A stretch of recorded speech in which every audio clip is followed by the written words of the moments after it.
Well, hello and welcome to a very special Meet the Candidate. This is Mark Elisco. Hello, Mark. Hi, Ange. Candidate for mayor. And the reason that we're having this meeting is in recent conversations and times, there's been much conversation about Act 47 and home rule. Home rule, transit, Transit has been huge. which is all encompassed in the Act 47 exit plan. Okay. Yeah. So what we want to do is cover maybe in a definition, first of all. What is Act 47? Yeah. Act 47 was instituted in the city in 2007, and it's for depressed communities. So Newcastle was accepted into that. So that was 12 years ago. So what we have right now is we have the Act 47 exit plan, which is 3 years. By 2022, we have to be out of Act 47. Now, if you study the other communities throughout Pennsylvania that went through this, you get a blueprint of how it's done. And it's very curious as to how they presented this the plan a couple of weeks ago to council. And it obviously caused a lot of controversy. They made a lot of assumptions. But we can get into it. We can talk about some of them. Some of the major points in it was that the Act 47 team absolutely wanted us to get out of the garbage business. And that's certainly understand of it. I understand that. I guess the city loses $60,000. That could be a incorrect amount, but the city loses approximately $60,000 a year collecting garbage. And again, I could be corrected on that. But nevertheless, interesting enough, when you end up privatizing garbage, what occurs is that you want to make sure that it's not going to be a heavy financial burden on our citizens. The reason being is because we have a high percentage of our people on limited income and fixed income. So you certainly don't want, especially people that use blue bags, say they may use two blue bags maybe every 2 weeks. So you certainly want to be able to monitor what that cost would be. In addition to that, you have to make a decision whether or not you're going to go to the bins or the bags. If you're going to go to the bags with a private hauler, then you have to negotiate the size of the bags, how many in a package, and you want to try to make this as financially easy on our residents as possible. So there's a lot of negotiations that has to occur to that. The good thing is that we don't lose any of our employees. We certainly don't want to lay off. That would be very, very difficult to take. Public Works is going to absorb those employees from the garbage. So that's a good thing. But the interesting part about it is the Act 47 plan is that they said you accept it as it's demonstrated, 76 pages of it, or you go into receivership. So they kind of hang that over your head. You're actually, it's like being held hostage. And I believe that there's always a compromise, there's a negotiation. So another part of it was the transit. The transit was very problematic in that plan, and what the Act 47 team wanted the city to do was simply give up the transit and throw it into the lap of the commissioners, whoever those commissioners would be in January.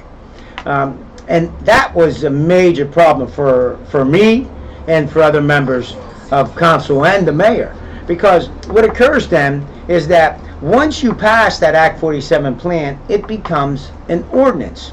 So the transit company then shifts to the county. Now, if the county voted no, you lose transit in this community. That's bizarre. There is no way you can gamble that. I'm not a gambler. I actually pulled every single commissioner with the exception of Dan Vogler. And I'll tell you why I didn't pull Dan Vogler. I pulled Mr. Fulkerson, Ms. Spielvogel, and Mr. Boyd. And all of them said, we're not ready to commit $200,000. Why? Why do we got to do it? What do we get out of it? Yeah. So, the Act 47 plan says they will do it. And I said, no, they don't have to do it. It's going to come upon us. And as I told them, they're from out of town. If I'm the mayor, if I'm fortunate enough to be the mayor, and I do this, we lose transit, you're out of town. Nobody's seeing you guys, but everybody's coming to see me. I'm not taking that chance. I refuse to take that chance. So, but here's what happened, and there's a new plan coming out today, and it's very interesting. The city has already funded the transit. It's 190,000 or 200,000 for 2020. So that gives the city and the commissioners time to negotiate a compromise that is fair and equitable to both the county and the city. And I think that's the best scenario that we can possibly have. Because if we would give it up and the county would say no, then what occurs is you lose 50 jobs and you lose transit for an entire county. I mean, who's going to do that? And you know, that is just totally nuts. Yeah, that you can't even take that chance. Yeah, you can't even take that. But I think they come up. I think they come up with a good resolution in order for the city and the county. It gives the city and the county a whole year to really make a decision that's fair and equitable. And I'm satisfied with it, and I'm sure everybody else is satisfied with it. The other part in Act 47 is home rule. Home rule is really an interesting concept, and there's only one reason to go to home rule, and people are going to view it as a tax increase, and I'm going to tell you why. Home rule gives you the ability to keep your earned income tax, the EIT, at a higher rate than normal. So right now, since we're in Act 47, we have a high rate of the EIT. But the city collects approximately $4 million from that. So if you get out of Act 47, you then lose the EIT, and you lose $4 million of revenue. The city cannot. There's no way the city can. City can't do it. Now, if you go to home rule, what it does is it gives you the ability to be disregarded from the third-class city state guidelines. Okay. You don't need to abide by that. You come up with your own charter, and part of that charter is that you are permitted. You put in your charter that you are committed to keep the EIT. Now, other communities have done that. Now, that is a conundrum, and I'm going to tell you why. The reason it's a conundrum is because you have the mercantile tax as the business privilege tax, and then you have your earned income tax. All three of those parts are higher than any other part in the county. So, if you're a business guy, why are you going to put a business here in Newcastle when you're going to pay a higher rate of taxation in any of those areas than you do in the county? Yeah. So the answer to that is you try to give them the buildings as cheap as possible, with the promise that we can get out of this soon. But what home rule gives you the ability and gives you time. It gives you time in order for you to get to financial solvency. Interesting enough is how home rule was passed. Home rule was passed by you have to elect a commission. There's a slew of candidates that want to run, and you can elect 5, you can elect 7, you can elect 9. So when that occurs, those people who are elected to that commission, they draw up the charter. Okay. Then after they draw up the charter, then it's on the ballot. And it's voted by referendum. If people decide that they want to go to a home rule, then they vote for it. Is the manager of the home rule part of drawing up the charter? Well, let's assume, for argument's sake, that the Home Rule Commission is 7 people. Then those 7 people, they elect a chairman, but the chairman has no more weight than any other people on the commission. So they come up with the charter. But I think the most important thing for them to understand, anybody who runs for the commission and is thereby elected, I think the most important thing for them to understand is that the only reason we want to go to home rule is to keep our EIT, to keep the earned income tax. That's the only reason to go to home rule. You know, I've heard some people say, well, you want to maybe go to a city manager or things like that. No, you don't want to. The problems of Newcastle is not the basic structure of government. The problem of Newcastle is we have a revenue problem. We've got to collect revenue. So you know how a number of years ago during an election, read my lips, it's the economy, stupid. Read my lips, it's revenue. Revenue. That's how we get out of this. We got to generate revenue. That's it. When you generate revenue, you can lower your earned income, you can lower your other taxes, but you have to generate revenue. So I would say that anybody who would be interested in running for that commission to fully understand that. They need to fully understand that. Now, with that, you know, in recent, there's been the tearing down of buildings and I want to say degrading of our town. You know, you just threw me a softball, and I'll tell you why. What the Act 47 plan doesn't do, and what's very upsetting to me, and I even scolded the Act 47 team, it doesn't really give you a plan for exit. What it does is it gives you every reason that, or it points out all of our problems. We know that. I could have made that plan up. Everybody knows what the problems are. But what it doesn't do is it doesn't give you a blueprint for revenue. Let me give you some examples. Okay? It never mentions the importance of Restore Pennsylvania. They should have a part in there about Restore Pennsylvania. And the reason why that's essential is that it's possibly going to be up in the legislature this fall. What's Restore Pennsylvania? Restore Pennsylvania is a plan for cities like Newcastle in order to get funding for blight control and infrastructure improvement. Those funds are used to tear down buildings that need to be torn down in this community, from areas downtown to places in the neighborhood. It's an essential piece of legislation. Now, what's the problem with it? I don't know if our legislatures are going to jump on board with it. Do you know why? Because those monies are going to be derived from the gas, shale, and oil industry. A lot of our legislatures, and I'll say this publicly and I'll say it to their face, are bought and sold by those companies. Now, in mentioning Restore Pennsylvania is interesting because Governor Wolf came to Sharon. He came to Sharon, that's right. I tried to get him to come in. And he walked all around. Yeah. Now, in all fairness, we're a little bit bigger than Sharon. Yeah, we are. Yeah, okay. Yeah. And our history's a lot richer and deeper, and we've had more business than Sharon. Yes. And the reason I asked about the question is here as we sit in the Majestic, beautifully refurbished. Oh, beautiful. Okay. This morning, when we were on Newswatch Midday, they're bringing in new carpet. They're bringing in new appliances.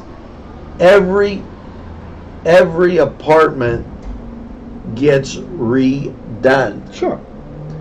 And it's to the nines. Let me tell you, I've been there. Yeah. Now, the man has filled all the retail space around the bottom. Yes.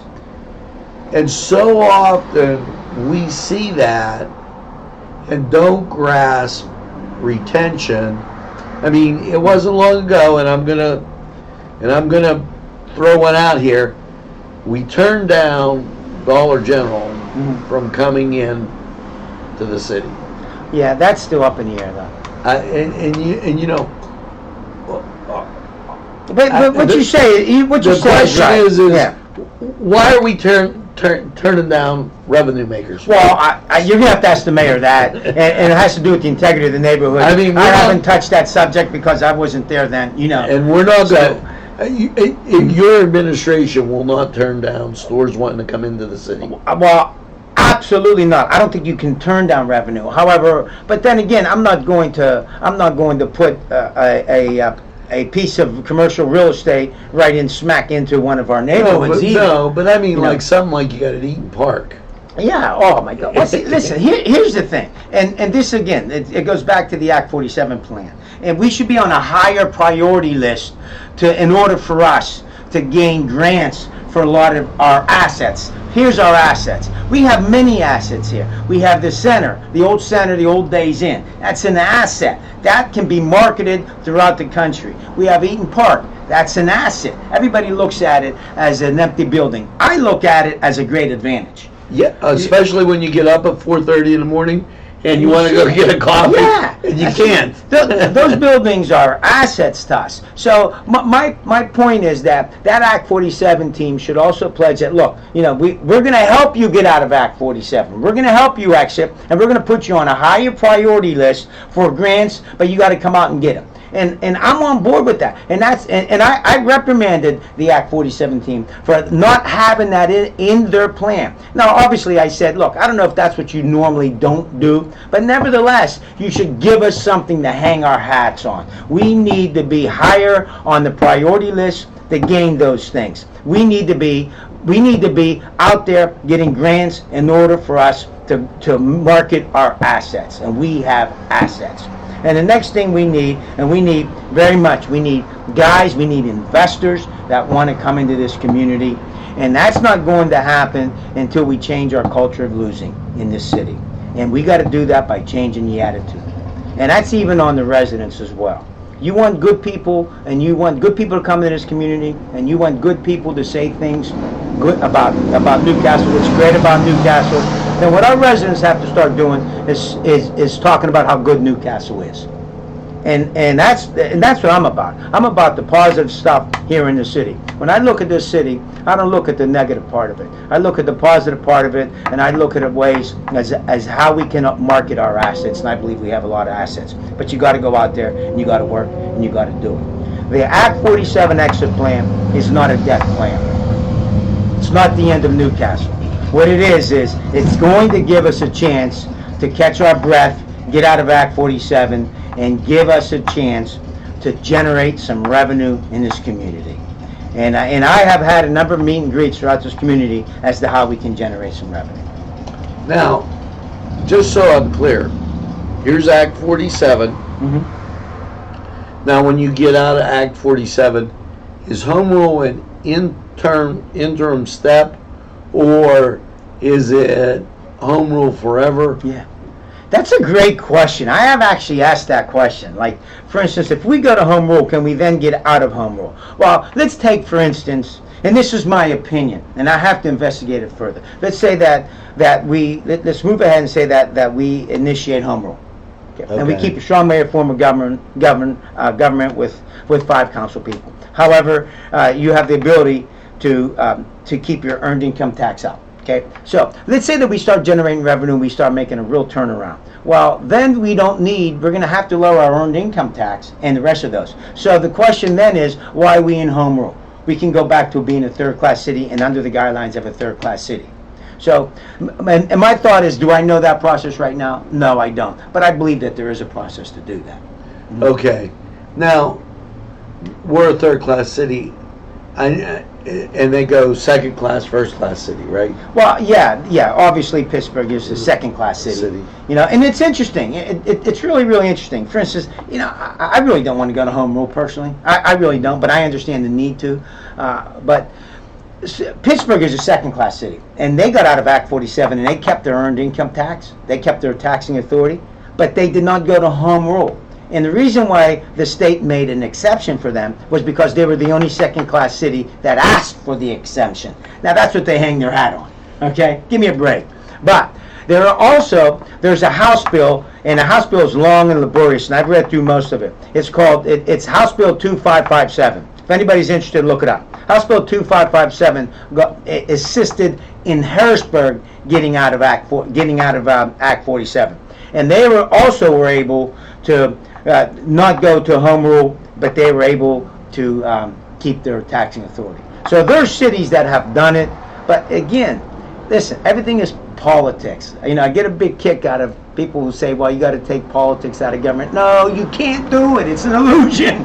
It's an illusion. You can't take politics out of government. This is all about who you know in Harrisburg, the connections you can make in Harrisburg, and who you know can pull the strings to get things done. That's what it's about. So, why is Harrisburg able to pass a House Bill 2557 that assisted them? Why were they able to do that? Because it's Harrisburg. That's why. And they've had their connections in the state government. Easy enough for them. Now, let me ask you, going forward with this, okay, when you're in Act 47, it puts a stress on first responders. Oh, yeah. Okay. Now, back when Clinton was president, he approved more money for cities like ours to put more people on the street. Does Act 47 say, well, you're in a distressed area, you have these problems, we're going to allow you to put more men on the street? Now, Governor Tom Wolf said, if you do away with your police department, we're going to charge you a fee for using the state police. That's right. Here's the thing. Act 47 does the exact opposite. They tell you to cut people. They do the exact opposite. And if you ever go into receivership, that's what they're going to do. And you know, it's amazing to me that sometimes I think the state wants to take cities into receivership. The reason being is because the state believes they can run the cities better than the cities can run themselves. So they'll go and they'll just cut people. But I've been on record, before I lose one job in this city, I'll put my salary back into the general fund before I lose one job in this city. I'm not laying off anybody. There you go. And with respect, there was a rumor out there, I'll leave it at this, that they didn't want any buildings over 2 stories. That's the first I've heard of that. I don't know. Okay. We don't have many tall buildings. I think the tallest building we have is the apartment building. What is that? Right. Skyview. Skyview. I think that's the tallest building. Well, we have, so I don't there think is concern. There was concern that people were going to tax buildings. Like, for instance, Main Street Clothier building is 3 stories high. Yeah. We're not going to tax buildings as they go up. No, I can't imagine. I mean, you'd probably get building permits and things like that if they were to expand, but that's all. Okay. But you know what, you know, talking about that, Ange, you know, we are going to be able to generate some revenue. Obviously, the St. Francis Hospital you're going to generate some revenue there. You're going to be able to generate revenue, and again, and I know people. This is a very controversial issue to bringing the ambulance service back into the city and make it run by the fire department. Now I know that could be up for debate. I know there's pro and con to both of them, and I know people can make an argument. No, that's not revenue. That you won't make any revenue there. But I would like to take a really, really good look at it. Well, see, because they were hitting the fire department hard too. Yeah. Mm-hmm. Okay, and in this, there was talk of a volunteer fire department. Now, volunteer fire department is only good if you have volunteers. Yeah. Okay, and with recent conversations with people in the county, the townships are having trouble getting volunteers. Well, that's just it. And I've been on record by saying that we should have an all-county paid fire department. You know, you got some areas that have a hard time getting volunteer fire department. I may be wrong, but I believe Shenango's one. And they're all having problems. they're having some problem. I think West Pittsburgh, I'm not sure. Hickory's having problems. So I think by having a countywide fire department where everybody pays their fair share, it was probably the way to go. And you can start expanding that gradually through an evolution, one township at a time. And actually, here's another way to get out of Act 47 that people would refuse to do because they have a bad perception of it. But we need to go to regionalization, and we need to begin annexing some of our surrounding communities. We need to start doing that. How's that done? Let's take, for instance, West Pittsburgh. Now, everybody right now that's listening to this in West Pittsburgh is jumping up saying there's no way we're going to be part of Newcastle. I understand that. But nevertheless, there's a real benefit to that. How that's done is that it will go by referendum to the city of Newcastle. Would you annex West Pittsburgh? City of Newcastle would say yes. Then it goes by referendum to the people in West Pittsburgh. Now, why is that beneficial? Well, think about what West Pittsburgh does. If they need our police, I believe they call our police. If they need our fire, I believe they call our fire. I think we have a status agreement with them. They use our schools. They're part of the Newcastle School District, but they're a separate government entity. Now, where in the world does that make sense? Yeah. I mean, it's just bizarre. Yeah. You know, sometimes we fight against ourselves. We fight against ourselves. You consolidate services, increase your tax base, it's a boom. Will West Pittsburgh lose its identity? Absolutely not. Mahoneytown was annexed, I believe, in the early 50s. Everybody knows where Mahoneytown is, right? People say, hey, I'm going to Mahoney Town, didn't lose its identity. So come on, we got to start thinking. We got to start thinking. Now, as we go on, you know, the city's approaching a milestone here. It is. And there's been little to no talk about it. I've been very positive in my approach here at NCTV45. It's stressing the great things. There's a great group of people in this building. They come by, I'm doing the news, and you can see I leave the door open. Yeah. And it's a fallacy. I want the fallacy that I'm not safe here, somebody's going to pick me up and carry me away, and that's all a fallacy. It is. It is a fallacy. And there's no place in this community that I'm afraid to go to. None. Zero. And I've been all over the place in this town. There's no place I'm afraid of. It's a fallacy. And listen, I mean, there's violence that happen everywhere, and we have our share. But, you know, if you take a look at it, it was all because of it. It's very seldom random. yes, Very seldom. But what you're saying is, yeah, we do have a very interesting time coming up. And what a lot of people don't know is that Newcastle was incorporated in 1869. And this is the 150th anniversary of this community being a city. So our campaign is putting together, we're in the embryonic stages on August 24th. We're going to put together a Celebrate Newcastle hosted by myself at Cascade Park. Now, NCTV45 will be there. and you'll be there. And we are in the embryonic stages of putting that together. We do know that we have the Durrells playing there that night, which is a very popular group in Yes. Newcastle. So, and we're starting to put together what that day will be, and we're excited about it. And if anybody wants any more information, our campaign's also starting neighborhood watches throughout this community, which we think is an essential part of neighborhood growth. I'm going to have a booth tomorrow at the festival, at our festival downtown, Fireworks Festival. So I'm going to have a booth there with a tent. Anybody's welcome to come down, ask questions, take some paraphernalia, and get to know me a little better, and I get to know them. That's great. And I'd like to thank all the people for joining in and watching us across the NCTV45 network, Newcastle's community television station. And I always say Newcastle, Lawrence County, because you have to have a strong core, and Newcastle is in the center of the county. It is very important that we become unified in our appreciation of Newcastle, the county, and the people that we have here. And that's well said, because I've said this throughout my campaign, that Newcastle is going to be the engine of the county again. And nobody stands alone in our county. Nobody is an island. And as Newcastle grows and prospers, so does the rest of the county. And I'm going to be a strong mayor. If I'm fortunate enough to be elected, I'm going to be a strong mayor, and the engine of this county is going to be Newcastle, and I'm bound and determined to make this town prosperous and successful again.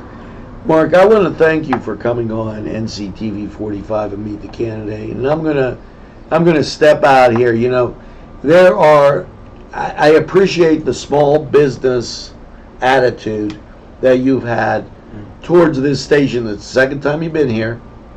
A lot of people watch, and I sincerely thank you for that. And I'd like to thank you for coming on NCTV45, explaining these definitions, these things that are so important to growth here in Lawrence County and here in Newcastle. And I thank you quite a bit. Thanks, Ange. I appreciate it anytime. I enjoyed it. Thanks. You have a great day. Thank you, Mark. All right. We're going to take that and sign off. Thanks for watching NCTV45 in Newcastle. I totally appreciate it. And we look forward to seeing you on the evening report.